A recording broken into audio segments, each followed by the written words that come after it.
Support for this podcast and the following message comes from CIT. From transportation to healthcare to manufacturing, CIT offers commercial lending, leasing, and treasury management services. Put knowledge to work and grow your business with CIT. Learn more at CIT.com. Support for On Point and the following message comes from Rocket Mortgage by Quicken Loans. Lift the burden of getting a home loan with Rocket Mortgage and get a secure, transparent home loan approval in minutes. Skip the bank, skip the waiting, and go completely online at quickenloans.com/onpoint. From WBUR Boston and NPR, I'm Tom Ashbrook, and this is On Point. Sally Yates testified yesterday before the Senate Judiciary Subcommittee on Crime and Terrorism. She did not mince words. National Security Advisor Michael Flynn lied, she said, compromised himself with the Russians. She told the White House they did nothing until it became public, not for 18 days, by which time she was fired as acting Attorney General. What happened? What does it mean? This hour On Point, Sally Yates on Russia and the White House. You can join us on air or online, where this conversation is always on. Did you listen? What's your bottom line? Join us anytime at onpointradio.org or on Twitter and Facebook at onpointradio. Later this hour, reports of friction between President Trump and his new National Security Advisor, General H.R. McMaster. But first, to the hearings yesterday. Right off the bat, Sally Yates was laying out the importance of looking into interactions with Russia as she held office and looked across the White House scene. Here she was. The efforts by a foreign adversary to interfere and undermine our democratic processes and those of our allies pose a serious threat to all Americans. This hearing and others this subcommittee has conducted and will be conducting in the future are an important bipartisan step in understanding the threat and the best ways to confront it going forward. And then she laid it out. She said, here is what she described the Department of Justice having told the White House about General Michael Flynn. That he had lied to the vice president and others, the American public had been misled. And then importantly, that every time this lie was repeated and the misrepresentations were getting more and more specific as they were coming out, every time that happened, it increased the compromise. And to state the obvious, you don't want your national security advisor compromised with the Russians. Let's dive into the hearings yesterday, what was learned. Joining me from Washington is Jonathan Landay, national security correspondent for Reuters. Welcome, Jonathan. Hi there, Tom. Also with us from Washington is Byron Tao, reporter in the Wall Street Journal's Washington bureau, covering Congress and politics. Byron Tao, welcome to On Point. Great to have you here. Thanks for having me. So,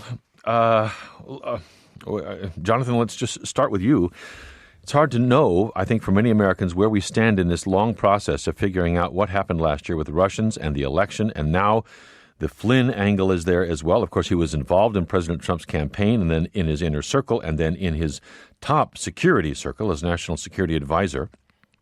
Were there surprises from Sally Yates yesterday, or was this essentially what she's been signaling she had to say all along?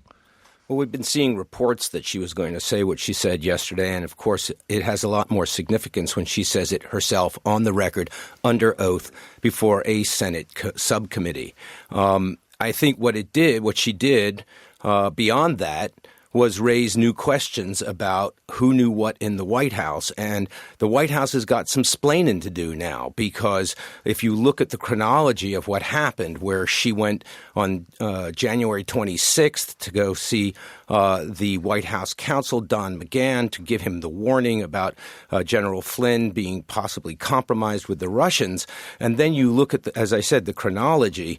On February 14th, after all this had come out, the White House spokesman, Sean Spicer, said that Mr. McGahn had, after that meeting with Sally Yates, gone immediately to brief the president. And yet 4 days earlier, President Trump told reporters that he would look into these reports about Michael Flynn discussing the sanctions with the Russian ambassador Sergei Kislyak.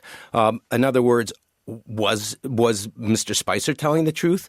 Was the president briefed?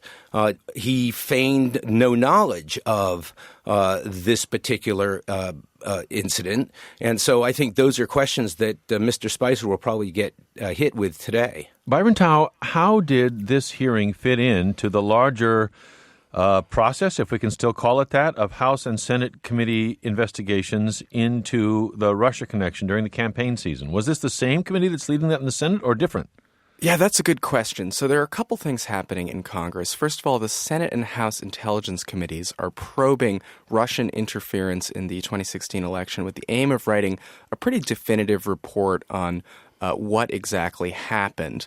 This was actually a hearing in front of the Senate Judiciary Committee's Subcommittee on Crime and Terrorism, headed by Lindsey Graham, who's a prominent Republican defense hawk who has also been pushing for a more aggressive and independent investigation into Russia. And two of these witnesses were scheduled to appear before a House panel last month before that hearing was canceled amid infighting between Democrats and Republicans.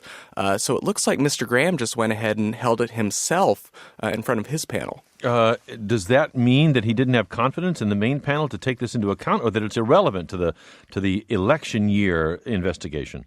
Well, he's spoken about it as his committee having jurisdiction over the Justice Department and the FBI and major questions of terrorism and international relations. But there certainly is some urgency coming from critics like Mr. Graham, who think that the Senate investigation and the House investigation being conducted by the intelligence committees is moving pretty slowly. Let's listen to a little bit more here.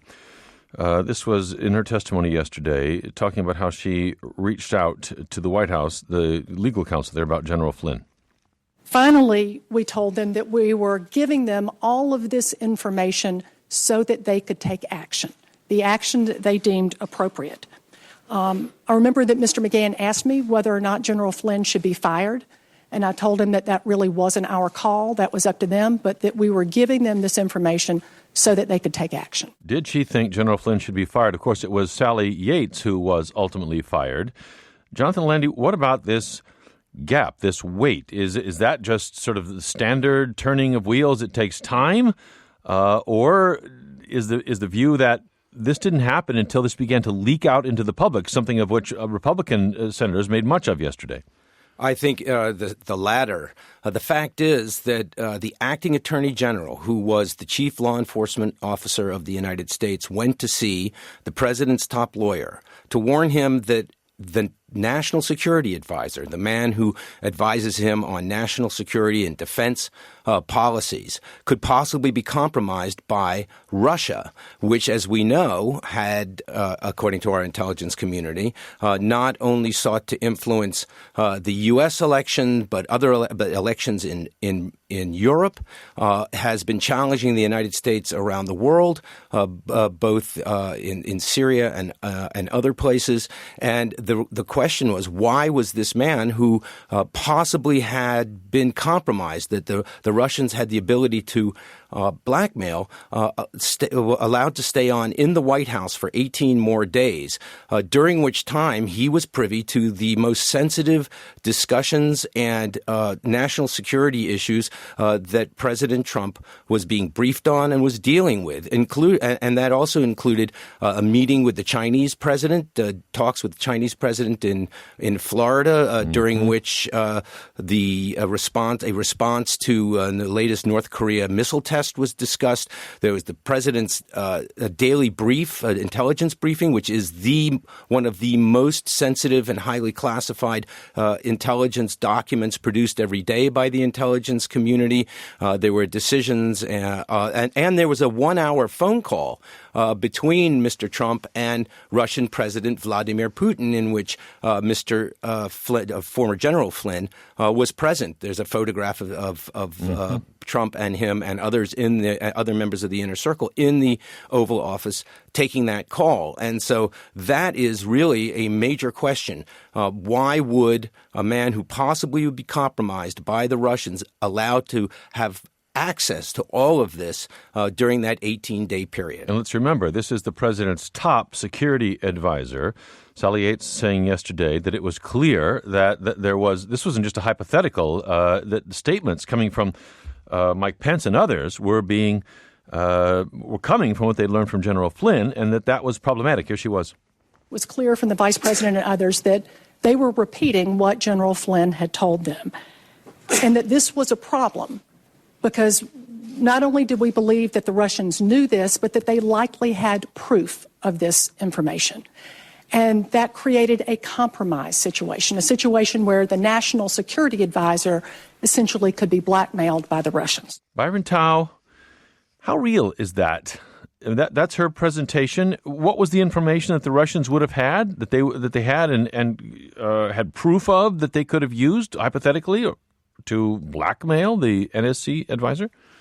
Well, the concern here is that the Russians knew from media reports and from public statements from the vice president and the press secretary and others that Mr. Flynn was not being truthful with his superiors in the White House. And that created a situation where his very career, his credibility, and the credibility of the White House was at stake.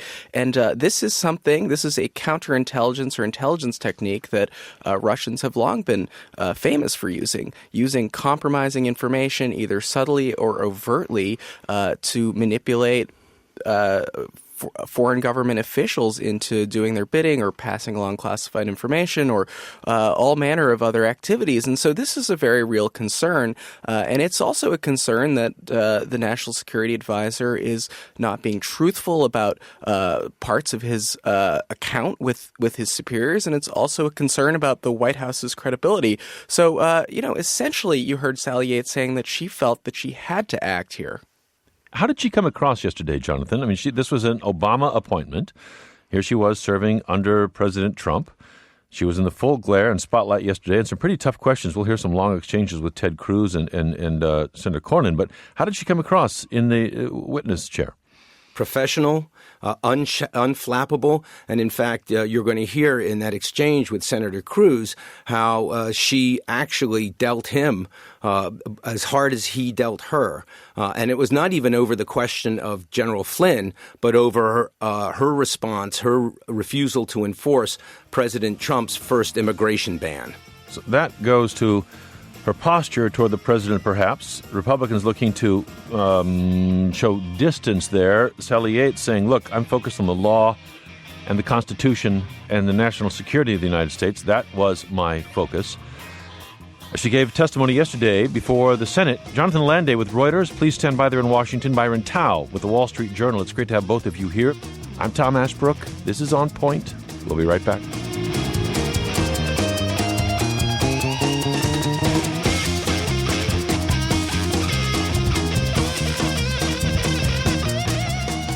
We're talking this hour about Sally Yates in testimony yesterday before Congress and what the former acting Attorney General of the United States had to say on Michael Flynn, the Trump administration, the Russians, and more. Byron Tao is with us from the Wall Street Journal. Jonathan Landay from Reuters, national security correspondent there. You can join us as well. What did you hear in the testimony of Sally Yates? Was the president right to keep Flynn on for another 18 days after Yates came to the White House to only fire him when things became public? Did Ted Cruz and other Republicans persuade you that Yates had a political agenda? Are we getting to the bottom of the Trump team's Russia connections? It's not as though Republicans aren't saying there's an issue here. You had Missouri Republican Senator Roy Blunt the day before on NBC's Meet the Press talking about Russia getting in the middle of Western elections. This was on the day of the French vote. The Russians couldn't be happier than have us on a Sunday when the French elections are going on, talking about how once again the Russians have figured out how to punch above their weight. This is a country that struggles economically. It's a country that resents its current role in the world, the diminished role it has now. And getting involved in these elections is one way that it can reassert itself. Republican Senator Roy Blunt on Russia getting involved in Western elections. But, of course, at the subcommittee hearing, there were a lot of tough Republican questions for Sally Yates about her motivation, her relationship and attitude toward the president. Jonathan, Byron, lots of callers for the two of you. Mark in Appleton, Wisconsin. Mark, you're on the air. Thank you for calling. Hi, thanks for taking my call. I mean, it seems to me absolutely clear that Trump would never have done anything if it hadn't become public. And it's astounding and very sad that to know that if we had a Democratic president, does anybody think that the Republicans wouldn't be howling that the president was a traitor, screaming for impeachment? I mean, it would be nonstop, and yet they're trying to act like Yates is a quote-unquote political hack and impugning her character. It's really sad. it's very sad for the country that we've become this partisan, because clearly Flynn was something went wrong. I mean, he was a great general, but something clearly got twisted. Well, I mean, there are all kinds of questions when he was head of Defense Intelligence. We'll look at that, but on the questions about the motivations of Sally Yates, it's interesting to look at. Jonathan Byron, you referenced Ted Cruz yesterday. The interaction he had with her appeared to be going at her motivation, her attitude toward the president, and he on a different issue, not Flynn, but the travel ban. Yates had refused to support that policy. That's what ultimately led to her firing. And Cruz, who's, of course, was an accomplished student of the law, got into the statutes here. Now, it sounds a little dense at the beginning because they're reading the statute about presidential authority. Underneath this, he's trying to get at what her motivations are. But it is interesting to see how clearly and strongly Sally Yates stands right up to Ted Cruz, no mean debater, comes right back pretty firmly with where she stands, where her values, what she's valuing as she was exercising her role as acting attorney general. Here's just a bit of that exchange. Yates coming back tough at Cruz. Whenever the president finds that the entry of any alien or of any class of aliens into the United States would be detrimental to the interests of the United States, he may, by proclamation and for such period as he shall deem necessary, suspend the entry of all aliens or any class of aliens as immigrants or non-immigrants, or impose on the entry of aliens any restrictions he may deem appropriate. Would you agree that that is broad statutory authorization? I would, and I am familiar with that, and I'm also familiar with an additional provision of the INA that says no person shall receive preference or be discriminated against in issuance of a visa because of race, nationality, or place of birth. That, I believe, was promulgated after the statute that you just quoted. And that's been part of the discussion with the courts with respect to the INA, is whether this more specific statute trumps the first one that you just described. But my concern was not an INA concern here. It rather was a constitutional concern, whether or not this the executive order here violated the Constitution, specifically with the Establishment Clause and equal protection and due process. Byron Tao, Senator Ted Cruz is not someone who's accustomed to being smacked down when it comes to legal debate there, but it was kind of a smackdown yesterday.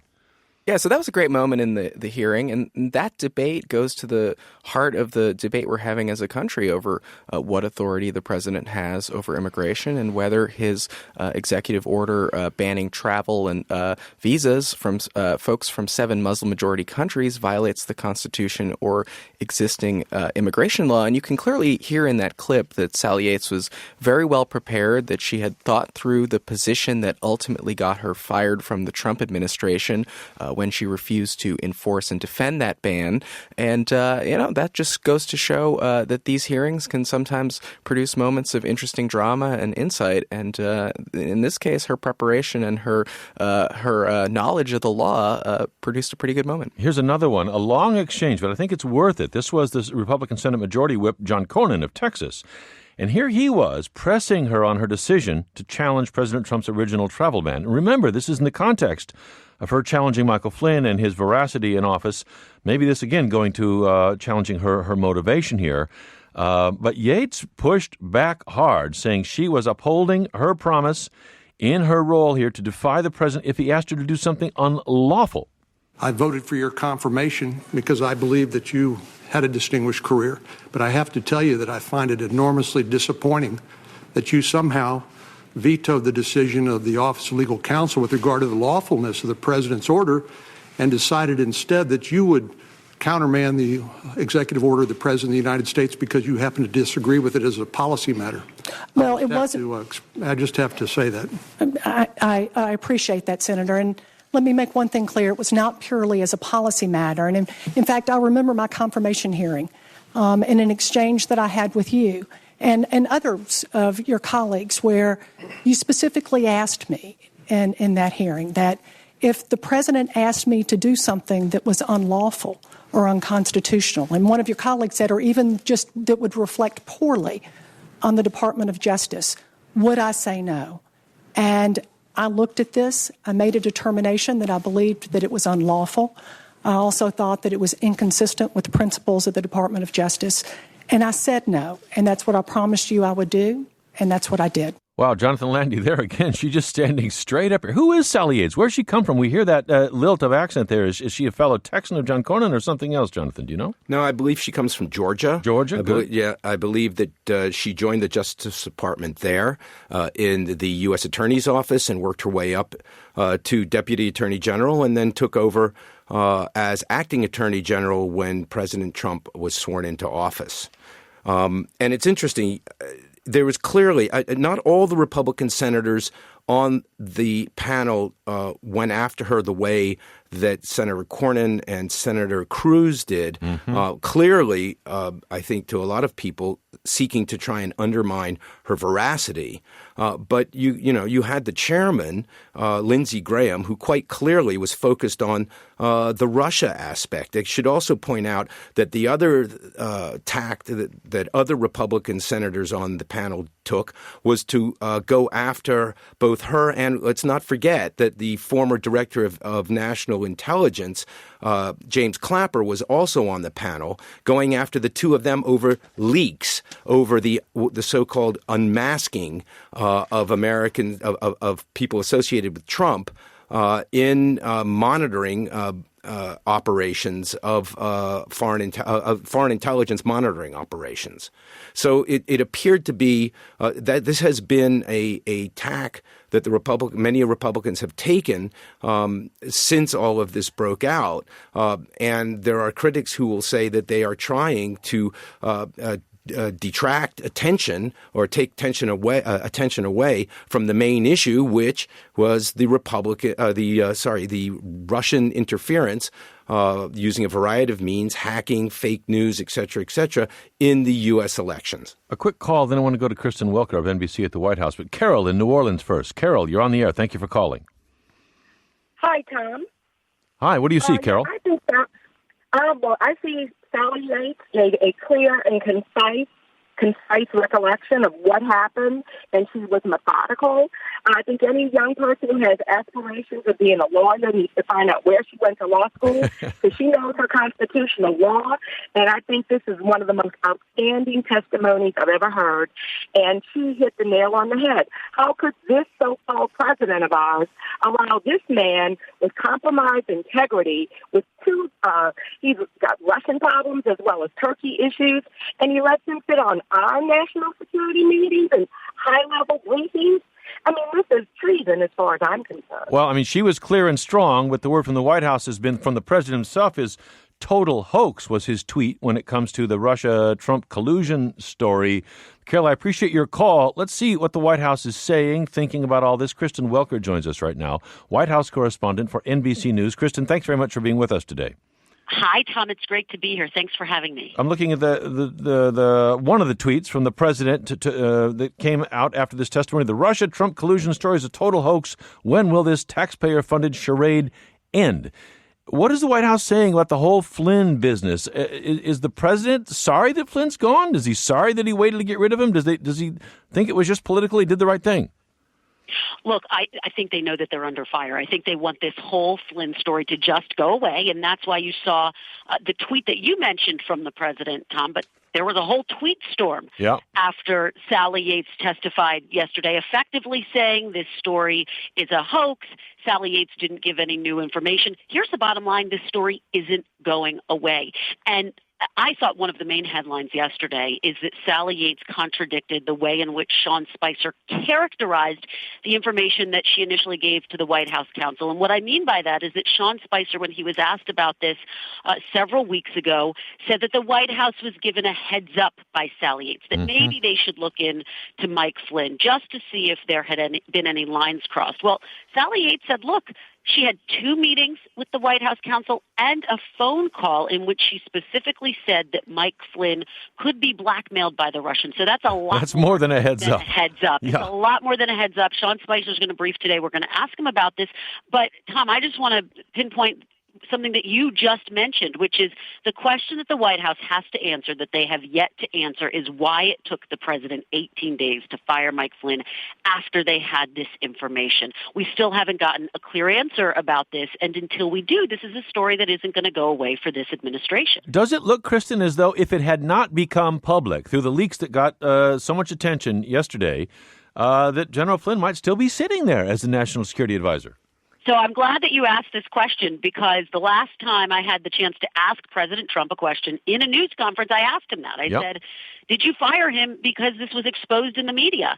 He denies that. He has denied it publicly. He has denied it vigorously. He says he decided to fire him because ultimately he determined the extent of his lie to the vice president, to other top officials, became untenable and effectively meant that he couldn't continue to serve as the national security advisor. But I think it's a question that we need to revisit, because this underscores, again, that Sally Yates was very clear in what she said to the White House, to the administration. Now, did White House counsel Don McGahn run this up the flag immediately? How clear was he with President Trump? Those are some of the questions that we're going to need to have answered as well. But I think that is a critical question, because Mike Flynn was sitting in these meetings that were confidential. He was sitting in meetings in which they were discussing foreign policy, the future of this administration. And so that question needs to be answered. Question for you, Kristen, from Brunswick, Maine. Jim is calling. Hi, Jim, you're on the air. Hi, Tom. Yeah, my question is it possible that he knew all along that Michael Flynn was friendly with the Russians, since during his campaign he brought up this friendliness with how he wanted to get along with Putin and the Russians, and perhaps he even knew about his meetings with the Russian ambassador? It's a great question. Based on our reporting, Mike Flynn didn't immediately divulge when he was being processed for the White House. The fact that he had all of these contacts, didn't necessarily ask permission to have these communications. At the same time, why weren't they aware? How thorough was their vetting of Mike Flynn? I tried to get to that with Sean Spicer yesterday. He said, look, the former Obama administration gave Mike Flynn his security clearance. Now, it's our understanding that you actually need an expanded security clearance to serve as national security advisor, and presumably would need to answer some of those very questions. One more point I'll make, though. The president has not yet completely distanced himself from Mike Flynn. Again, he continues to paint this as a hoax, and this is a part of, the fake news, but he has yet to say, Mike Flynn is the one who really messed up here, and it will be interesting to see if in the coming days he in fact does that, if he realizes that politically this is just untenable for him to stand by Mike Flynn in any way, shape, or form. Jonathan Landy, you cover national security for Reuters. Is it clear to you that Flynn was acting here as a solo actor when he talked with the Russian ambassador, let's say, when sanctions were raised? I mean, our caller is asking, well, what if this was in effect a kind of outreach from the Trump administration, from the president, via the man who would be his national security advisor? Do we know one way or the other, Jonathan? We don't, but that is a major question, because it wasn't just Mike Flynn who met with or spoke with the Russian ambassador. We know that there was a meeting between the president's son-in-law, Jared Kushner, and the Russian ambassador. And we also know that Jared Kushner met in New York with the head of the VEB Bank. It's a Russian bank that American intelligence officials consider to be a front for the Russian intelligence service, the FSB. The bank is under U.S. sanctions.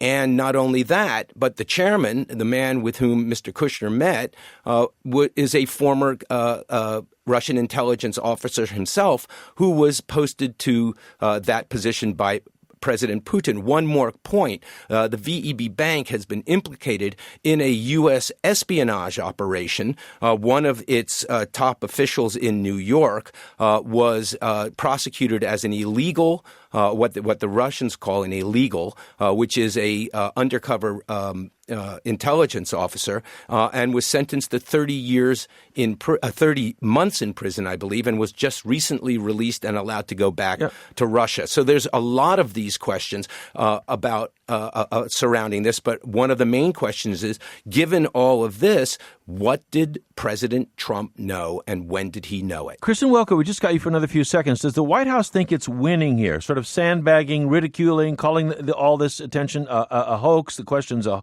hoax? Do they think they're slowly winning? I think they believe this is a problem. and they've got to turn the page. And so I think that's why you're seeing them vigorously push back and punch back in every way, shape, and form, and to try to, frankly, turn the page to focus on things like health care, to paint that as a huge victory. Obviously, last week, the Republican health care plan passed the House, but has a long way to go. There was a lot of focus, obviously, on that victory. They want to be talking about the president's upcoming trip when he travels to various foreign places and attends the NATO summit. So their attempt is to punch back and to try to turn the page. Are they winning? I think they realize they're in the midst of a tough effort to do that. Kristen, we're up against it right here. Very grateful to you for joining us today. Kristen Welker, White House correspondent for NBC News. Jonathan Landay, Byron Tao, please stand by. I'm Tom Ashbrook. This is On Point. Support for On Point and the following message comes from Rocket Mortgage by Quicken Loans. When it comes to the big decision of choosing a mortgage lender, it's important to work with someone you can trust who has your best interests in mind.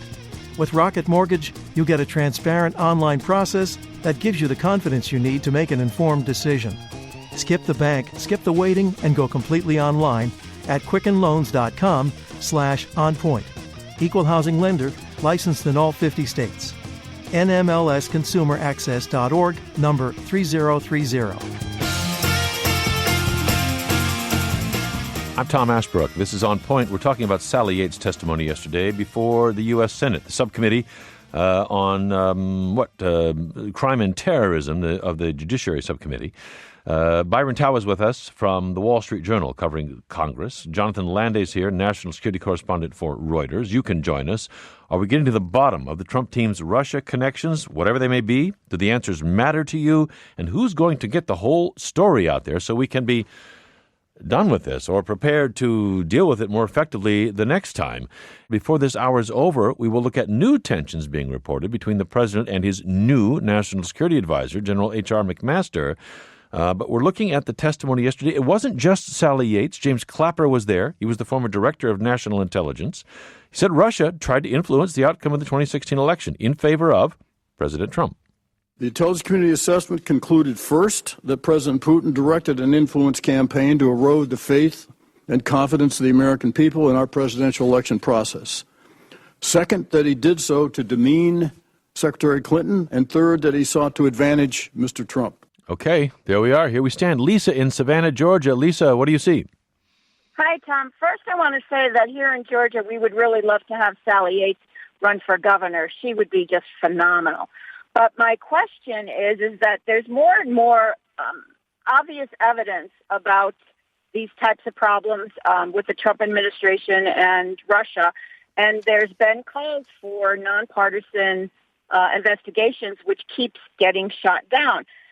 At what point do normal American people say enough is enough? We want an investigation to get to the bottom of this. Byron, there are investigations formally going on in the House and in the Senate for average American citizens, worrying about maybe whether this is going to be really fully explored and definitively settled. Where should they look? Well, that's a great question. So the fact that there are two independent and overlapping investigations is going to be a little bit of a problem.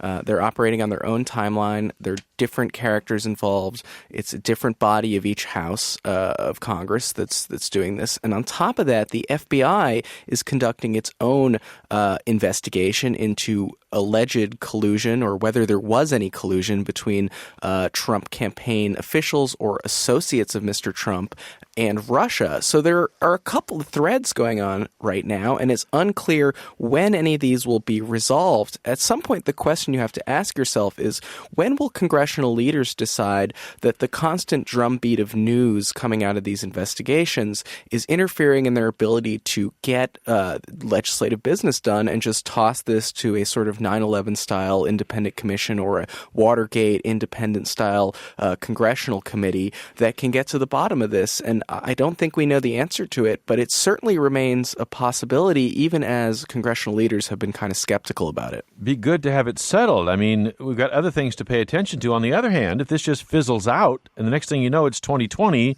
and we've got this going on all over again, and American confidence in the integrity of their election process is continuing to be eroded, well, then you've got a problem. Jerry in Gulfport, Mississippi. Jerry, thank you for calling. You're on the air. Hi, Tom. Hi. Just want to say that I think all the investigations are good, but we seem to be missing a point here, that we do all these investigations into everything. Now we investigate the Trump administration. We need to know when the past administration knew what, who knew what, and why are we now being told this? They were in power, and according to the information, they knew even before the current president took office that this had happened. He was not briefed properly, we can tell, because Sally Yates' testimony is not enough to clear the air that the current president, knew what was going on. Telling him that his national security advisor may be compromised, maybe, not that he is. Where is the evidence? May is all it is, maybe. And 18 days later, he fires him, yes. But we need to know what the Democratic Party knew. What did Sally Yates know when? What did President Obama knew and when? Yeah, Jerry, we've got it. I don't think it was so conditional as May. I mean, they said he was in a compromised circumstance. That she was quite definitive on yesterday. But Jonathan looked back. What about the Obama administration's role in this? Can they answer the questions? Is there evidence that they knew but weren't forthcoming? If so, why? Because the president Obama didn't want to be seen as interfering? Well, first of all, she was pretty categorical that Flynn had lied to the vice president, to other members of the senior administration staff. She was categorical about that. She was categorical that he could be blackmailed by the Russians. We do know that the FBI began its counterintelligence investigation in July. We've had that on the record from the director of the FBI, Mr. Comey. We do know that this was a matter that was brought to President Obama and his national security staff and others, that they did look at this. I believe it was in August the first time, but they were deeply concerned that saying anything about the question of whether or not the Trump campaign had any kind of connections or whether there was any collusion or the possibility of collusion with the Russians could influence the election. And then they decided not to they decided to remain silent. But eventually in December, we know that on December 28th, actually, finally, President Obama imposed sanctions on Russia for its interference in the election.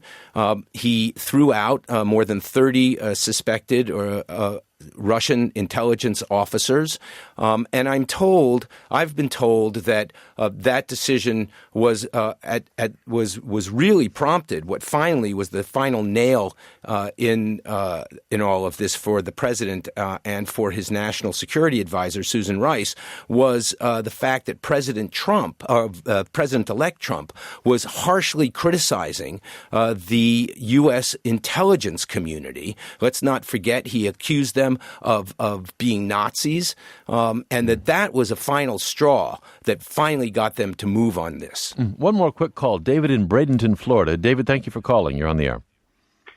Thanks, Tom. Finally, a breath of fresh air from Washington.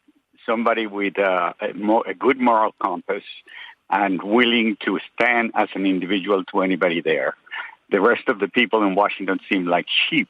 You're talking about Sally Yates yesterday, David? You're talking about Yates? That's correct. Sally Yates. Clapper did well as well, but Sally Yates is a role model for many of us.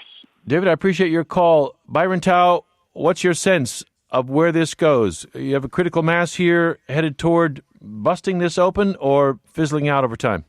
Well, the sources that I've talked to on Capitol Hill warn that this could be an 18 to 24-month process. So I would not count on any answers being definitive or definitively delivered anytime soon. This could go on for a very long time. These are complicated, very difficult intelligence problems. These are situations that involve tons of witnesses, and this could go on for quite a while. Well, a moment of clarity yesterday. Clearly, people in that hall interpreting it in different ways. The country will listen and decide. I want to thank the two of you for being with us this hour. Just terrific to have you. Byron Tao with the Wall Street Journal covering Congress and politics there. Byron, thank you very much for joining us. Thanks for having me. And Jonathan Landay, national security correspondent for Reuters, also with us from Washington. Jonathan, thanks very much for your time today. My pleasure. In a moment, the reported friction between President Trump and his current national security advisor, General H.R. McMaster. This is On Point.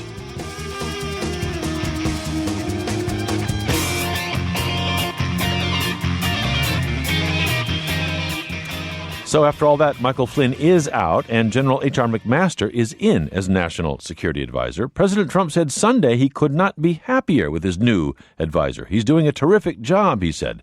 But that is not what Bloomberg columnist Eli Lake is hearing on the president's thinking. From screaming phone calls to denying McMaster's staff appointments, it looks like Trump may have major buyer's remorse with his famously tough-minded general. Joining me now from Washington is Bloomberg View columnist Eli Lake. Eli, thanks very much for being with us. Thanks so much for having me. The formal word out of the White House is that the president is very happy with his head of national security. What are you hearing? Well, I have been reporting and hearing things for about a month now about friction between Trump and H.R. McMaster, and that some of this is stylistic in that H.R. McMaster is brilliant strategic and defense policy thinker, and sometimes has a habit of lecturing Donald Trump, who likes to interrupt briefings and ask pointed questions, and will also sometimes present a lot of options, and that interpersonal relationship is not good. He's not good at reading the principle, as they say in Washington.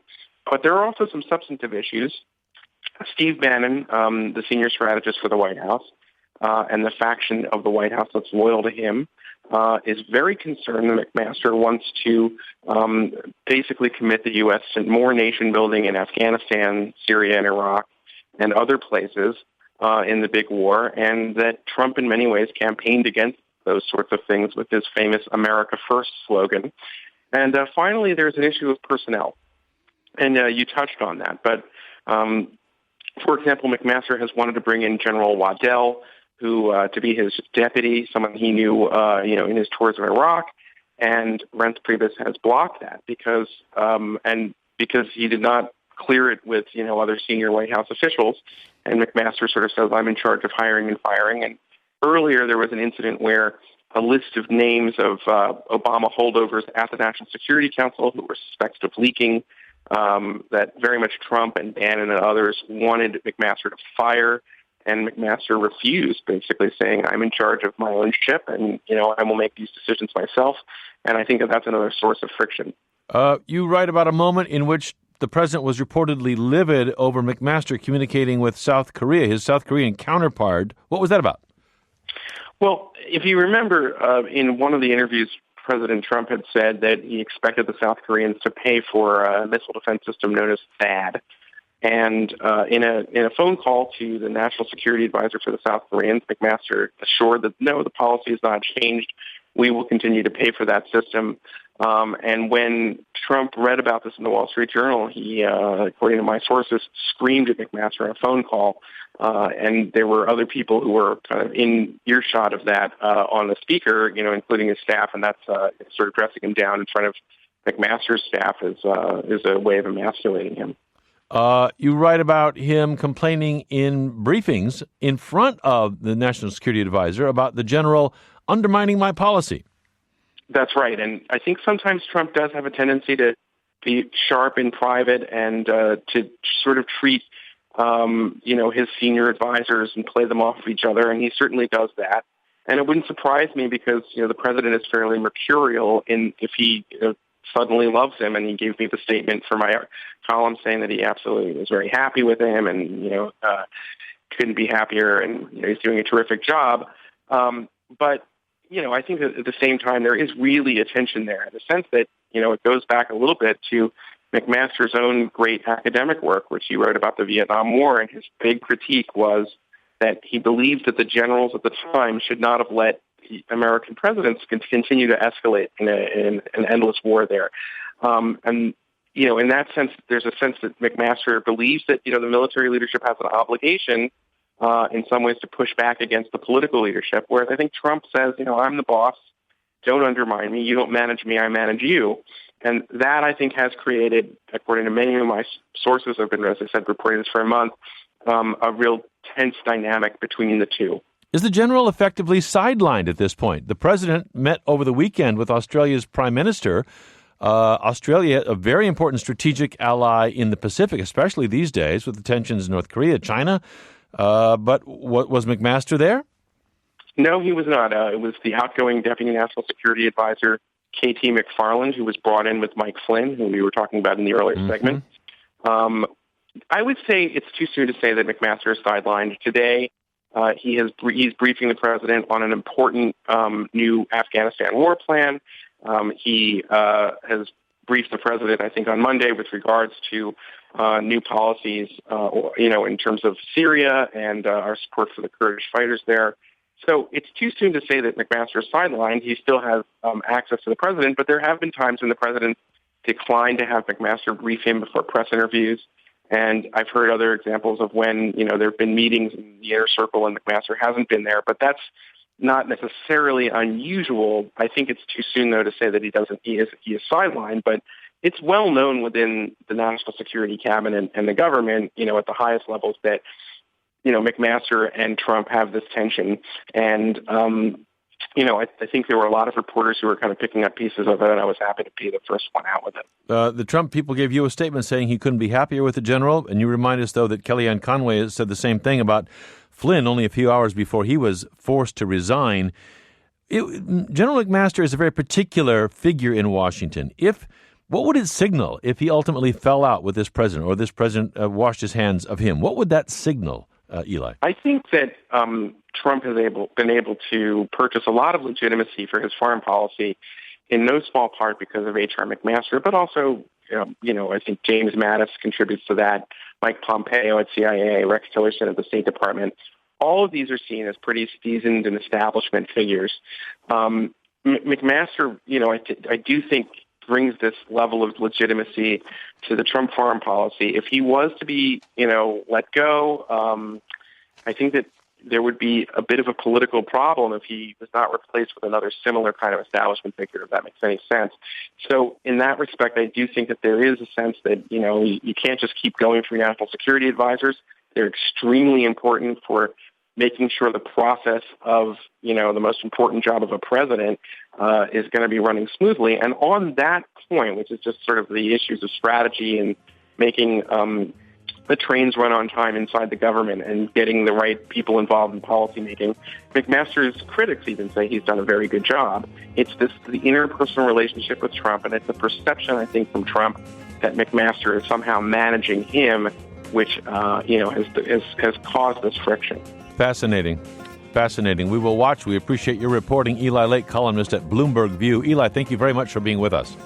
Thanks so much for having me. On Point is produced by a whole lot of terrific producers. To bring it to you every day, Nick Anderson, Brian Hardzinski, Eileen Amata, Stefano Katsonis, Maeve Pages, Sarah Platt, Allison Poley, Tanya Rowley, James Ross, with help from Calvin Henry, Grace Seegers, Michael DeSocio, and Gretchen Voss. Our executive producer here is Karen Schiffman. I'm Tom Ashbrook. Thanks for joining us. This is On Point.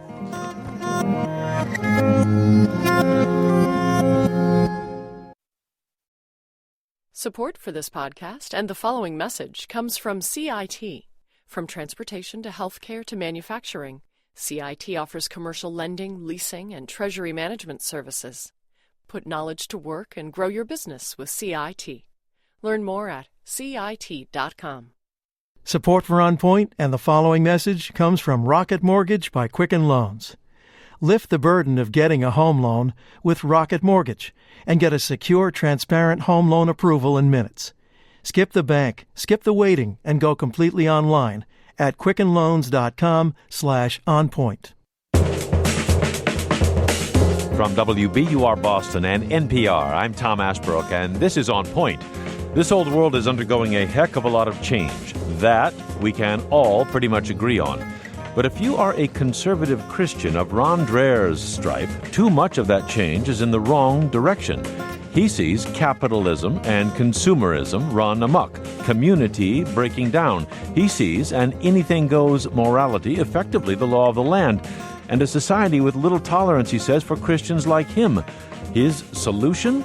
Tune out, turn inward, gather together and pray like the monks of the Middle Ages. This hour on Point, Ron Dreher says, build an ark. You can join us on air or online where this conversation is always on. Are you ready to opt out or lean in? And what do you make of Ron Dreher's call for spiritual retreat? Join us anytime at onpointradio.org or on Twitter and Facebook at onpointradio. Later in this hour, we'll be joined by writer and essayist Andrew Sullivan, who is more hopeful about this big old secular world we live in now. But first, from Baton Rouge, Louisiana, I'm joined by Rod Dreher. He is a senior editor at the American Conservative, and he's been getting a fair amount of attention for his new book, The Benedict Option, A Strategy for Christians in a Post-Christian Nation. David Brooks in the New York Times calls it the most discussed and most important religious book of the decade. You can read an excerpt at our website, onpointradio.org. Rod Dreher, welcome back to On Point. Thank you, Tom, for having me. All right. There's a whole lot to talk about here, and I'm really eager to do it. Let's just start with post-Christian nation. What do you mean by that? Well, a lot of Christians don't want to recognize what's happened, but the fact is we are post-Christian in the sense that Christianity is no longer at the center of how we understand ourselves as a people. There are certainly plenty of Christians around still, but Christianity itself is becoming more and more marginalized in our public lives. And if you look at the statistics, Tom, it's pretty striking what's happening to the Christian faith. Never have we, since we've been paying attention to this sort of thing, have they recorded so many people falling away from institutional religion. And the content of what those who still identify as Christians believe has very little to do with historic biblical Christianity. These are things that sociologists have found. So what I say to my fellow Christians is to wake up and understand where we are, and let's deal with the world as it is, not as we wish it were. I mean, I would think many Americans, one would hope all, would like this to be a moral nation or a good nation, but it's also a nation founded in an idea of religious freedom. Is it essential that it be a Christian nation? What do you mean by that? Well, I think that as a believing Christian, of course, I wish that we were a more faithful nation, a more Christian nation. But we have to ask ourselves, can we be good without God? Obviously, I know, as many of your listeners do, people who are atheists, agnostics, non-Christians who are very good and decent and moral people. I don't claim that they aren't. But I think that I drew this idea for the Benedict option from the philosopher Alasdair MacIntyre, who wrote back in 1981, when he was still a Marxist. He later became a Catholic. But he wrote that after the Enlightenment, the West discarded Christianity as the binding source of moral authority for our societies and tried to replace it with reason. But that has failed. And so we have not been able to come up with anything that can serve the role that Christianity did in telling us who we are, what we are to do, and so on and so forth. MacIntyre said that we were bound to fragment more and more as a society and replace and make our basic moral authority the sovereign self. That has happened. And what I worry about from a political point of view is not so much Christians losing power, the sort of thing that the religious right cares about, but rather what happens when the sort of values that Christianity gave to the Enlightenment, to secular liberalism, the values of, for example, selfless love, the sanctity of the individual, that sort of thing. What happens when we lose the religious, philosophical basis for those things? I think about my friend Ross Douthat of the New York Times, who says, if you don't like the religious right, wait till you see the post-religious right. What's the evidence, to your mind, that reason has failed, Rod? I mean, in some ways, you are hearkening back explicitly to the Middle Ages, to the early Middle Ages, when Christians retreated in the sort of crumbled remains of the Roman Empire, many of them into monasteries that you're citing here. I can imagine readers looking back to that time and saying, well, I'll take reason over the Dark Ages.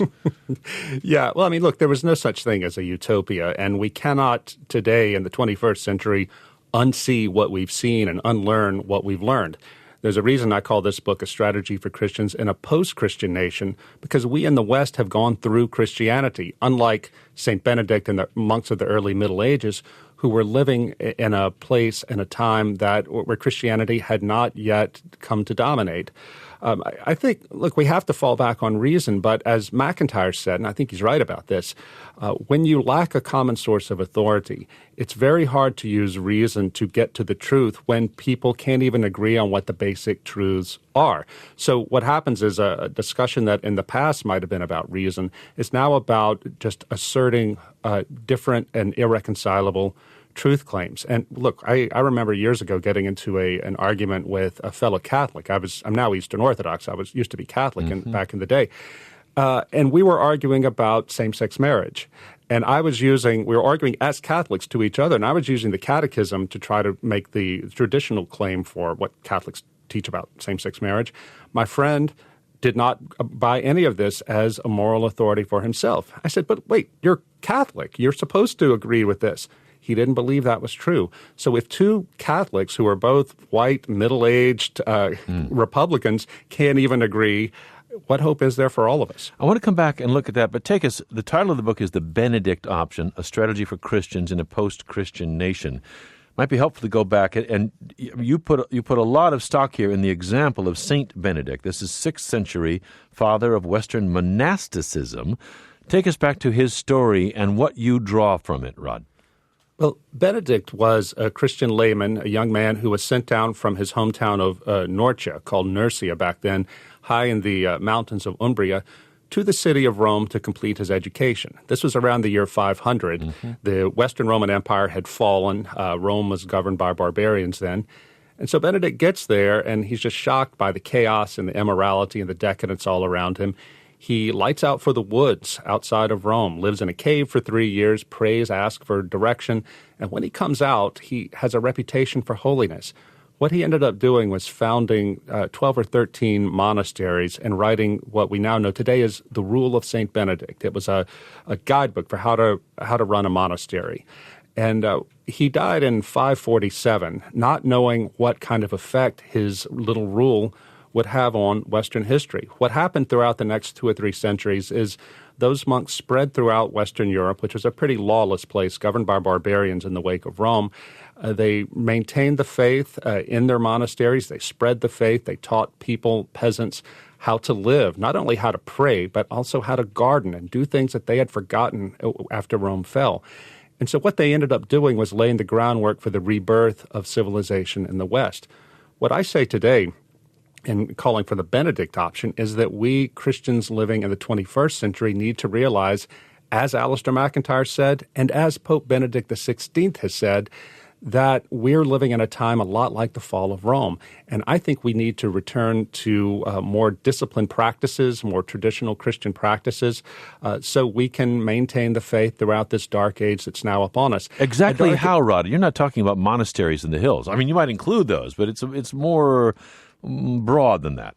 Oh, sure. And I'm glad you asked that, because one of the things that frustrates me to no end about talking about this book is people think, aha, you're saying we ought to run for the hills and build a compound. No, not at all. In fact, my wife and I moved into the city of Baton Rouge for Benedict option reasons. I'm saying that wherever you are, you need to find yourself a church, you need to find yourself a strong community, a school, and root yourself strongly in those traditions. A school? What do you mean by a school? Like a Christian school. For example, our kids go to a classical Christian school here in Baton Rouge that teaches going all the way back to the Greeks and the Romans. I mean, our elementary school kids are reading Socrates, things like that, because we want them to have a deep rootedness in Western history in a Christian context. My point simply is that we have to have strong communities, thick communities of faith in order to maintain our Christian faith in this post-Christian world. Because if you don't have those sort of roots, you're going to be carried away by the currents of modernity. Why not live the faith in the world? Christianity, many parts of it, as with other religions, has put a high premium on engagement, not disengagement.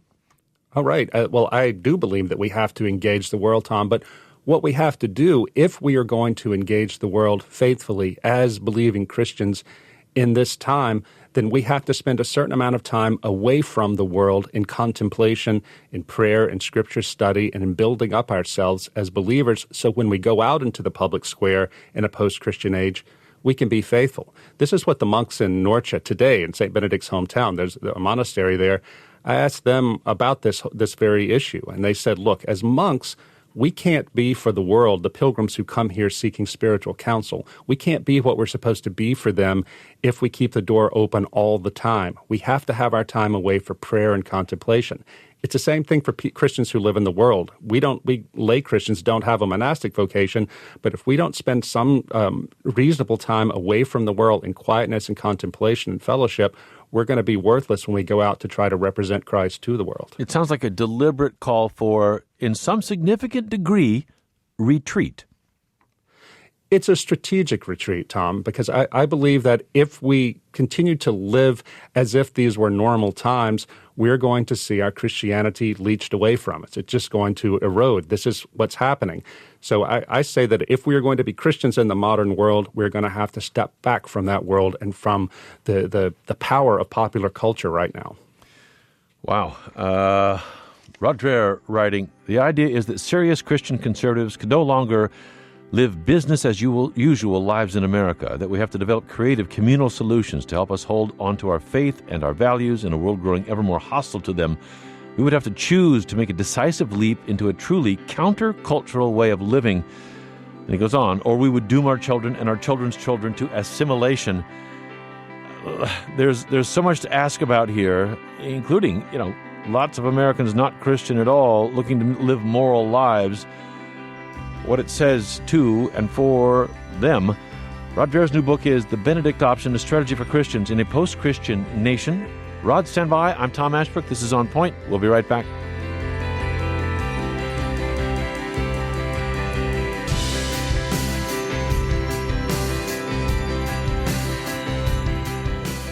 We're talking this hour about a call for conservative Christians to retreat from the secular world, to turn inward like the monks of the Middle Ages against the culture of contemporary America. Comes in a book by Rod Dreher, who's with us from Baton Rouge, Louisiana, senior editor at the American Conservative. The book is The Benedict Option, A Strategy for Christians in a Post-Christian Nation. You can join us this hour. What do you think of this call? Is American culture so challenging that some Christians will now feel the need to retreat, at least in part? Are you among those looking for what Rod Dreher calls a countercultural survival strategy? And Christian or not, does part of you resonate to his critique of consumer society where money is everything? Does Dreher's call sound like a noble effort or a cop-out? Andrew Sullivan joins us in a few minutes. We'll get into a conversation with Andrew as well. Rod, calls for you already. I've got a ton of questions, but let's get them. And I should say, there is a very dire call in here. You write, we Christians in the West are facing our own 1,000-year flood. I was a little bit facetious about build an ark, but it's kind of what you're saying. You write, the light of Christianity is flickering out all over the West. You write, there are people alive today who may live to see the effective death of Christianity within our civilization. I want to look at that, but calls for you. Alexander in Boston. Alexander, thank you for calling. You're on the air with Rod in Baton Rouge. Hi, how are you? Well, thank you. What are you thinking, Alexander? Well, I'm a retired Episcopal priest and a trained historian of the Roman period, 300 to 600 A.D., smack dab with Benedict. I don't disagree with your caller is saying. I think it's a very noble idea, but they didn't have a country parochial system in the Roman Empire at the time. It was basically in the towns. So he's responding to a different social situation. And now we've got all these, we've got modern communications. I think what the church should be doing is using those to stay in the world, to present alternatives to the way the world works, because Christianity is rooted in Judaism, the ethics of fighting oppression, injustice, predatory behavior. The bread of the Eucharist is the symbol of all bread shared in an unjust world. And to retreat is a good idea because you need it sometimes. You can go to a monastery, but you can also develop programs such as the Episcopal monks in Cambridge, who reach out through modern media to students and so on, and online responding questions. So, Alexander, may I ask you, though, because Rod has such a dire analysis of what's going on already. He says it's too late, that you've lost. He writes, hostile secular nihilism has won the day in our nation's government. He writes, the public square has been lost. It's like the battle's lost, and so you might want to get out there, but it's too late. You've got to retreat, regroup strategically. Then you're asking to die, just like the Catholics during the reign of Elizabeth I, without anybody, any spokesman or any access to court, died out and became an eccentric small group. Now you have to keep trying, otherwise we can say goodbye to Christ. Rod, respond, please. Retired Episcopal priest, historian. Well, I would say, where's the Episcopal Church today and the Anglican Church in England? It is dying. It is thriving in Africa, but that's why my book is referring to the West. Listen, we are in a very different situation than St. Benedict was himself. That's why Alistair McIntyre said that we are waiting for a new and doubtless very different St. Benedict. I think what that means is a call for religious geniuses to figure out today how it is that we can live as faithful Christians in what the sociologist Zygmunt Bauman called liquid modernity, a time that we've never seen before when things change. The rate of change is so fast that by the time we've gotten used to one thing, things have already changed. This is a tremendously difficult problem for Christians to solve. And look, I may not have the answers, Tom, but I think that the church has got to start asking these questions. We cannot continue with business as usual, or we're going to go the same way Europe is, which is totally secular. Alfred in Providence, Rhode Island. Alfred, you're on the air. Hi, Tom. I just wanted to say I'm not religious, and a big part of the reason I'm not religious is that all my life from the earliest age, I witnessed the incredible hypocrisies of, I guess Christianity mostly because those were the people that I grew up with. And, the incredible materialism and full of hostility. And I don't know, it just did not strike me as reflecting, the Sermon on the Mount or anything like that. And a few times in my life when I've traveled around and I've encountered Christians who believed some of the things that your guest was talking about, those were the Christians I gravitated to. I felt that they were reflective of something that even I, as a non-religious person, could respond to, because everyone wants justice in the world, hopefully, and everyone would like, there to be a sense of love overriding all of this materialistic stuff. And I think that when you hear someone like this talk about something like this, I can totally agree. I think it's an uphill battle because I feel there's so much power and money out there. And when you look at these mega churches and these television preachers, and it just seems hopeless. But I do think that the only Christianity that I could potentially be drawn to would have to be something on that fundamental early Christian monk-like level, someone who's living it. Alfred, I appreciate your call. Rod, you're pretty tough on a bunch of your fellow Christians in this book and the way they've been exercising the faith.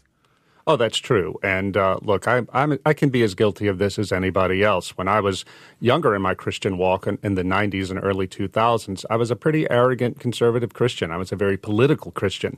And then God broke me of that through the Catholic sex abuse scandal, which I reported on because I wanted to clean up this mess in my church. I ended up losing my Catholic faith because of it. Now, God was merciful, and I became Eastern Orthodox, but I did not become the sort of Orthodox Christian who thought that, the Orthodox Church is free from hypocrisy and all this sin. You're going to find this sin in every church. But what I did learn a very hard lesson there, that do not idolize the church. Only keep your eyes on Jesus Christ and living humbly and faithfully. And when I go to Norcia in Italy and see these monks at the Benedictine monastery there, you can see the integrity, the love, and the serenity in their eyes. The way that they present themselves to people is, to me, a powerful witness to the gospel. That's what I hope to be myself and what I hope to encourage in others. You're looking to form strong community built around a set of values. It's interesting. I was raised in that kind of community, and it was not a hate-filled, it was a very love-filled thing, and I'm not evangelizing in any way here. It's just a fact, and I value that. On the other hand, I'm not freaked out by the secular society in which we live, and you are, and I wonder why, Rod. Well, why? I see all kinds of issues and all kinds of problems, but the fact that as an American, where there's freedom of religion, and the freedom to have no religion whatsoever, a certain large degree of secular society seems to me inevitable and not necessarily at odds with living a life around definite values. Right. Well, when you say freaked out, I should make it clear that I live in the secular world. I've been a journalist for all my career. I was, in the past, a chief film critic at the New York Post when I was a practicing Christian. So I'm very But you say we're comfortable. facing a 1,000-year flood. It's like all coming down now. It's like the end of the Roman Empire. I mean, that's to me, Well, the definition of freaked out. Sure. Oh, yeah. Well, I am freaked out in that sense, but it's not like I have these wild eyes and like a prophet holding an end is nigh sign in the downtown public square. But I do believe that as a Christian, let me underscore that, as a Christian, you cannot look around and see what's happening to the church right now in the West and not be freaked out. Christian Smith is one of the leading sociologists of religion. He's at the University of Notre Dame. He has documented in great detail the collapse of Christianity in the West.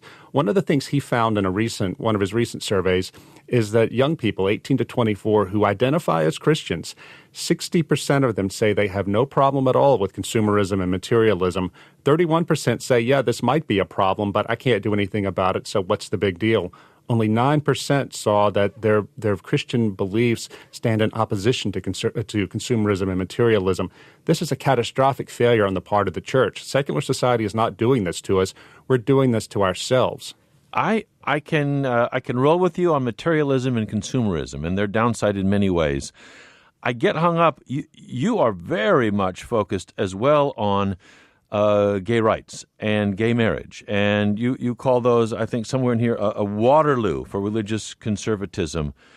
Whereas I look at those and I see, well, maybe this is an expansion of values of love and acceptance that Christianity may be interpreted as championing.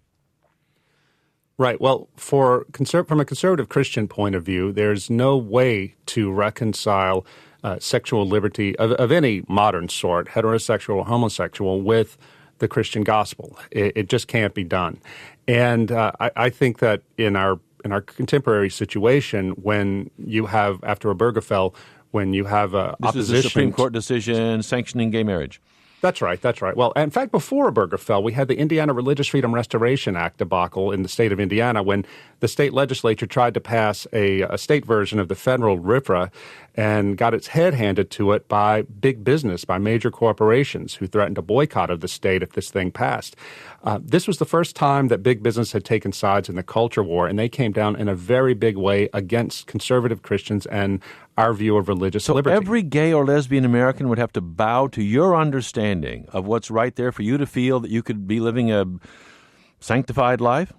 Well, Tom, this is the historic Christian understanding, which was considered widely by every Christian to be true until about the day before yesterday. And it's not just gays and lesbians. It's unmarried heterosexual people, too. I understand that we're past that in this culture. This is part of being a post-Christian culture. But the reason I write about it so much in the Benedict option is because this has become the tip of the spear of religious liberty. It's on the issue of LGBT rights versus religious freedom that court cases are being decided right now and will be decided. So there's so much more to the Christian faith than sexuality, but this happens to be where the battle is happening right now. I'm holding so many callers at bay. We have Andrew Sullivan in just a second. Let me get one more call, and we'll go to Ian in Greensboro, North Carolina. Ian, you're on the air. Hi there. First of all, I really appreciate On Point taking on this sort of topic. I think that's really awesome. And I'd like to say that I really resonate with the idea that capitalism and materialism is definitely a negative side, and the fact that community has sort of dwindled in lieu of that. Mm-hmm. But I feel like our caller is sort of promoting something that is even more divisive and calling for Christians to sort of run away together and only interact with each other. And more to the point, I feel like the priority with asking to do this is really only just to maintain the Christian faith and not to benefit society overall. Well, Rod? I would say that by maintaining the Christian faith, that is how indirectly Christians will continue to benefit society, whether it's serving in soup kitchens and hospitals and schools, whatever we do. But as Christians, the most important thing for us to do is to maintain our faith and to pass it on to our children and our grandchildren, not to fulfill some politician's idea of what constitutes proper behavior for religious people. I would say also to your caller, what about modern Orthodox Judaism? When I started writing the Benedict Option book, a couple of rabbis who are modern Orthodox Jews, that is to say, not the same thing as the Hasidim who live in Brooklyn, they reached out to me and said, we can help you because we know what it's like to do this. Okay. Yeah, we know how to do this. We know how to live an anti-modern or a faith in the modern world without becoming cultish and weird. And I think absolutely we have to do this. We Christians have got to turn to our modern Orthodox Jewish brothers and sisters and learn how to do this ourselves. Ian, thanks for your call. Rod Dreyer, stand by in Baton Rouge. Andrew Sullivan joins us now from Washington, conservative, political commentator, writer-at-large for New York Magazine, author of The Conservative Soul and Virtually Normal, started the blog The Dish, and did that back in 2015. Thinks a lot about these things. You can find a link to his latest and pretty relevant article, The Reactionary Temptation, at our website, onpointradio.org. And I know you guys know each other, but Andrew Sullivan, thank you very much for joining us. Welcome to On Point. You're so welcome, Tom. Always a pleasure. What do you think of Rod's call? A 1,000-year flood is upon Christians, and they need to circle the wagons and kind of retreat, monastery style, not to the hills, not to an actual monastery, but within society to regroup, countercultural survival strategy. What do you think, Andrew? I think if people want to do that as part of their faith life, obviously they should be perfectly encouraged to do so. I'm not as uncomfortable in the modern world as Rod seems to be. And I think some part of what he is arguing about Christianity is a Christianity that really has been losing its integrity since Aquinas and never really addresses why. Why has Christianity evolved into what he dismisses as moralistic therapeutic deism? Why has it become more modern in some ways and weaker in other ways? And the question is, what's true here? I think Aquinas, for example, is probably one of the greatest geniuses of all time, but Darwin proved him wrong.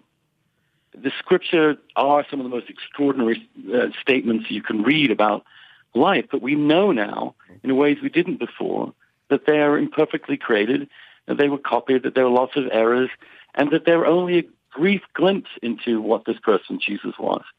I think that because most of us have accepted that and internalized that, we're not quite as besieged as Rod feels. Christianity is timeless. Jesus is available to us at any time, in any place, anywhere. He's not prevented from coming to us through culture. And if we rely upon culture to make us Christian, then we're not really Christian, are we? We're leaning on something that's outside of ourselves. I'm not as gloomy as Rod. I'm not sure where Christianity is headed, but I don't think trying to reconstruct an old Christianity in this modern time is in any way a feasible project. Rod, what's the difference here? Why do you think you feel perhaps assailed by the culture, and Andrew Sullivan, exercising his own faith, feels, if not at ease, then certainly willing and able to navigate it? Well, I would ask my dear friend Andrew what he says to the statistics that show that Christianity, the observation of Christianity, let's leave the doctrinal content outside of it, that Christianity's observation is falling down all over Europe and his home country of England, and it's also happening in our country too. Last year in the American Journal of Sociology, two very prominent sociologists of religion said that America has for many years been regarded as a counterexample to the secularization thesis, which says that with greater modernity comes secularization. But now the United States is on the same track as Europe. Christianity is nearly dead in Europe, and I think we have to ask ourselves why.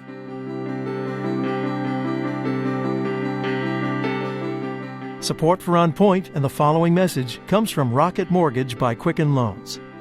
When it comes to the big decision of choosing a mortgage lender, it's important to work with someone you can trust who has your best interests in mind. With Rocket Mortgage, you get a transparent online process that gives you the confidence you need to make an informed decision. Skip the bank, skip the waiting, and go completely online at quickenloans.com/onpoint. Equal housing lender, licensed in all 50 states. NMLSconsumeraccess.org, number 3030.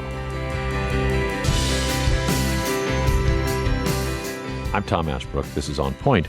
We're talking this hour about a call for conservative Christians to retreat from the secular world, to turn inward like the monks of the Middle Ages against the culture of contemporary America. It is a strong, sharp, clear call. Agree with it or not, it's provocative. Rod Dreher makes it. He writes it up in his new book, The Benedict Option, A Strategy for Christians in a Post-Christian Nation, and joins us today from Baton Rouge, Louisiana. His friend Andrew Sullivan joins us as well, a little different perspective on the world. He's been writing on this front broadly as well. You can find his piece, The Reactionary Temptation, linked to it at our website, onpointradio.org, author of The Conservative Soul. And you can join the conversation this hour. What do you think? Can we have a secular society with a good moral compass, where faith is also welcome, healthy? Christians, is your impulse to retreat or to take your values out into the world? And for all, of course, what do you think of Rod Dreher's call? Andrew Sullivan, I want to come to you with Rod's question or challenge about what he sees as a measurable decline in the faith that he values. But a couple of callers here, if I may. Evelyn in Atlanta, Georgia. Evelyn, thank you for calling. You're on the air. Hi, Tom. Hi. I'm calling as a lifelong Southerner who I'm very aware that faith is one of the largest providers of a sense of community in the South. But I'm also calling as a transgender woman who, again, as a lifelong Southerner, I never felt like that community made itself available to me. And in some regards, I think that this call for a retreat is really already underway. That, in fact, it's quite the opposite that's needed. The retreat has already occurred. The sort of isolation from others and out-groups being pushed out of faithfulness is in part is the cause of this identity crisis within Christianity and these lowering numbers over time. That people like me, I feel that I'm a good person. I may well have been a better person had communities of faith ever been an option for me, but predominantly they are not. Evelyn, hang on. Rod, is your call in a way coded speech for eliminating Evelyn from your society? Of course not. No. Look, we live in a pluralistic society. There's nobody can doubt that. But all my call is, and by the way, it's not a call for just retreating and barring the world from coming in. It is simply a call to return to small O Orthodox Christianity, whether it's within the Eastern Orthodox Catholic or evangelical tradition, and strengthening ourselves so when we go out into the world, we can we can represent the love of Christ in an authentic way to the world. And I think that it's just human that people will withdraw into communities. The LGBT community, as Andrew well knows, had to withdraw within itself when the public square was a lot more hostile to it. And I think that the shoe is on the other foot in many ways, and there's a lot probably that we can learn from what the LGBT community did in the past. Evelyn, as a transgender woman, do you feel love being extended to you in this call? I do, in fact. I quite appreciate that answer and the idea that there's any wisdom to be gained from the LGBT communities, because that, I think, even that conceit is a rare thing from many people of faith who, for whether scripturally or otherwise, have been directed to believe that transgender people are against their faith. I've never been anti-faith, but I've long felt that faith is anti-me. Yeah, but wait, Rod, isn't your faith anti-Evelyn? I mean, if you circle the wagons, is Evelyn welcome inside? Well, what I want to say, though, is that I don't want to be misunderstood. To love someone, as Aquinas said, is to will the good for them, will the best for them. I don't want to be understood as saying that you can believe whatever you want or you can do whatever you want and still be an Orthodox Christian. But what I would say is that Evelyn is as welcome as any of the rest of us are to my church, but there's one standard for how to live, and we're all sinners, and we all have to repent and do our best to live a life according to what we've been given to know as true through our faith. I don't get it. She's welcome in your church, but not in your country. I mean, you cite the acceptance of sexual difference as one of the major reasons for the need to get away. No, well, she's certainly welcome in my church. We have gays in my church too. I don't police what they do in their bedroom. I don't care to do that, but I do care that Our pastor tells us that we are Eastern Orthodox Christians. This is what we know to be true, and we're all sinners. We all have to repent. There is one standard. I think that one of the problems in contemporary society, which has pushed Orthodox Christians to the margins, is the belief that sexuality is the same thing as race. And so to hold on to traditional Christian values on sexuality is to proclaim yourself to be a bigot. I think that's really pernicious and wrong, but I think it has become received wisdom now. I'd love to hear what Andrew has to say about it. You're reserving the right there to discriminate against Evelyn? If people believe that, yes, this is something that it would violate their religious beliefs, I think in some cases, not every case, that they should have that right. I mean, even if I think their discrimination is wrong, I have a pretty broad feeling for religious liberty, that I believe that religious people have the right to be wrong. Andrew Sullivan, in addition to many other things, you're well known as a prominent gay thinker and writer. What do you think of the centrality of this issue of sexuality that in Rod's view of the world, and that leads in part, no small part, to his call to get the heck out? Well, it's been a much more of a tipping point than I thought it would be, because I don't regard it as that important in the grand scheme of things. I don't think Rod does either. Well, he says it's one of two major phenomena pulverizing the church's foundation, sex and technology. That sounds important. The foundation's a little bit more robust than that, to tell you the truth. I think that what's happened, I have this weird combination of feeling much more integrated in the public sphere as a gay person, but I also understand what Rod's saying is being even more disenfranchised in the public sphere as a Catholic, insofar as some people are beginning to treat religious faith as some sort of mental disorder or something equivalent to bigotry. And I think that is partly what Rod is responding to. My point is simply to go back to Jesus and the Gospels. Jesus, one of the most fundamental things you get from it is his engagement with the radically different than himself. His determination that Samaritans be understood better. That you break out of tribe, you break out of your safe zone. You're constantly out of your safe zone, on the streets, with people whom society casts aside. That spirit cannot be the same spirit as holding oneself up against the world. I think it's not as scary as Rod seems to think. I think that, for example, there is no possible way for Orthodox Christianity to even understand that a transgender person could exist. Right? They really don't think that exists, but it does. And transgender people do. And we've learned that, just as gay people do. And we've learned that. And I'll tell you, a big thing, a lot of people in this country know gay people now, for example. And when they hear that Christianity means that they have to live a life completely celibate, they just, at that point, they walk away. It's a big stumbling block for outreach. And in fact, I think this is a case in which the Holy Spirit has worked through the church to allow gay people to emerge with dignity and transgender people with dignity. And that's a Christian thing, too. Well, I would say to Andrew that I think that we are in a better world, that gay people do not have to live in the closet anymore. I would not want to go back to the world that existed before. And in that, perhaps I'm a child of my own times. Having said that, though, I really don't understand why it is that you can look at the churches that have liberalized on sexual matters, hetero and homo, and see that they are not thriving. Every church is struggling right now, but the ones who are most progressive on this are doing an even worse job of even just staying alive. And how do you respond to that, Andrew? I think it's a great conundrum, because I think religion to work tends to be a very strong faith, and it also has an immense fear of divine punishment, and it does talk in the language of repentance.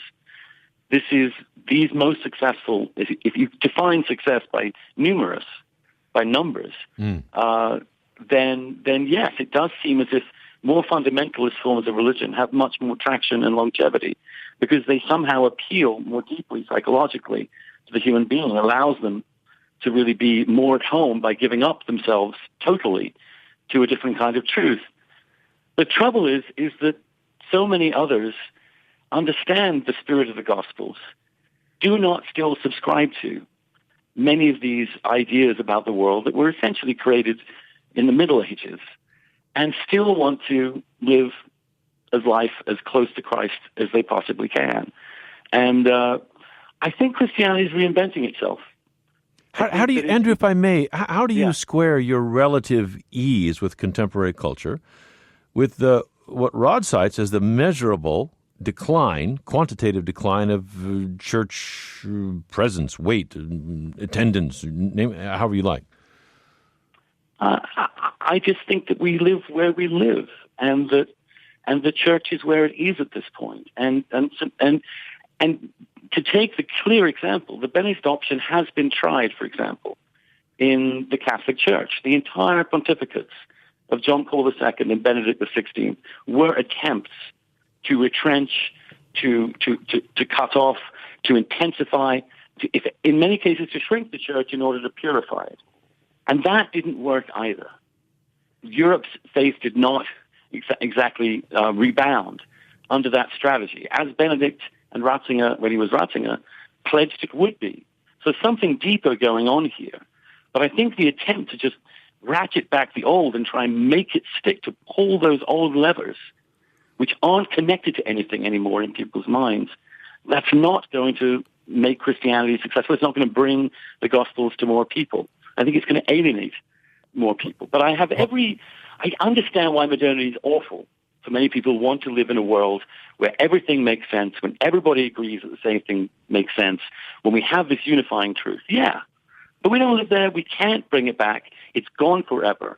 And Christianity is going to have to live in the modern world and not attempt to revive or recreate manners of thought that are very hard to sustain in modernity. Roger?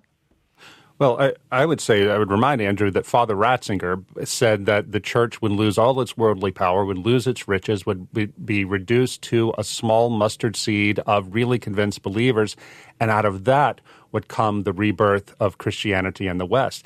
That's happening right now. I believe that we're part of that process right now, and it's going to continue. But if we're going to have the church to be around in this far future, it could be centuries from now, to reseed the earth with the gospel, we have to save our seed right now in the church and do what Cardinal Ratzinger, Pope Benedict said we should do, return to a rigorous practice of the faith. Calls for the three of you. Reva in Ellsworth, Maine. Reva, you're on the air. Thanks for calling. Hi, Tom. Hi. I went to Augusta last week in support of single payer and testified there. Healthcare, okay. And there were some people there also who were discussing solar power. Nearby, there were some Christians holding their own rally in support of National Day of Prayer. And there was a lot of grandstanding, a lot of noise. And I so wish that some of them would move over to where we were. But I am a Christian, and I'm a very proud Christian. But I used to be one of those flag-waving Republicans. And I switched to the Green Party. I feel like that's where I can do my most Christian work. And in the world or in retreat, Reva? In the world or in retreat? Both are required. One must actually refer to the scriptures, to what Christ actually believes, which is not warmongering, which is where we are right now, but to a place of actual love and actual peace and actual rules that are based in God's love. Let me get one more right here, Reva. I appreciate your call. Ryan in Burlington, Vermont. Ryan, you're on. Hi, Tom. How are you? Okay. I just wanted to contribute to the conversation. I agree with Rod Dreher. I believe that Christians do need to circle their wagons and adhere to an orthodox belief that is drawn from Scripture entirely, both Old Testament and New Testament. I believe that Jesus Christ is our Lord and Savior, and He'll return again. How does that jibe with the diversity of this country? Is there a conflict there, Ryan, or not? Absolutely. It'll never jive with this country. Even when Christ was here, he was a radical rabbi that was put to death because culturally, Christ is not wanted or accepted by society as a whole. Ryan, forgive me, but I'm going to get one more. We've got it. You're ready. You're ready to go. One more. Jay in Yarmouth, Maine. Jay, our time is short. You're on. Thanks, Tom. I appreciate it. I'm calling from Maine, one of the least religious states in the country, and I just want to know if the author will allow us to live our ways. We're not valueless, and we're calm, we're peaceful, we're cooperative. Will you let us be, or will you force your legislation upon us? Rod? You know, they always say that, and the fact of the matter is secular people are forcing their legislation on us, too. This is what happened. There's no such thing as a neutral public square. I have no intention of trying to force anything on the caller. But I would say that that the politics question is a corruption for both the liberal Christians and conservative Christians. This Trump thing is a crisis for conservative Christianity, no doubt about it. And this politics is spoiling the faith on both sides, I must say. Andrew Sullivan, we've just got a minute here. There's getting a lot of attention, Rod's book. Why do you think it's drawing so much commentary right now, Andrew? Because Christianity is in crisis. It's in severe crisis. And Rod is honestly grappling with it. And his grappling with it means that we want to go back to a kind of idea of Christianity that was held by the faithful. And Rod is right, for a very long time. And that has shrunk. My concern is simply asking ourselves, why has that shrunk? What is happening in history that's leading us into this direction? Does Christianity have to reinvent itself to survive? Does it have to actually go out into the world more? Does it have to understand and embrace more modernity? Or does it have to go back to the mustard seed principle? Those are the two things. You know, that's Vatican II, we're going out, and it's the reaction with Ratzinger and John Paul. I think we're in a dialectic. We're in a dialectic right here today. We're up against the clock. Andrew Sullivan, author of The Conservative Soul. Thank you very much for being with us, Andrew. You're so welcome. And Rod Dreher, the book is The Benedict Option, a strategy for Christians in a post-Christian nation. Thank you very much for sharing your perspective today, Rod. Thanks for joining us. It was a pleasure. Peace be with you. Peace be with you. Rod Dreher in Baton Rouge, Louisiana. I'm Tom Ashbrook. This is On Point.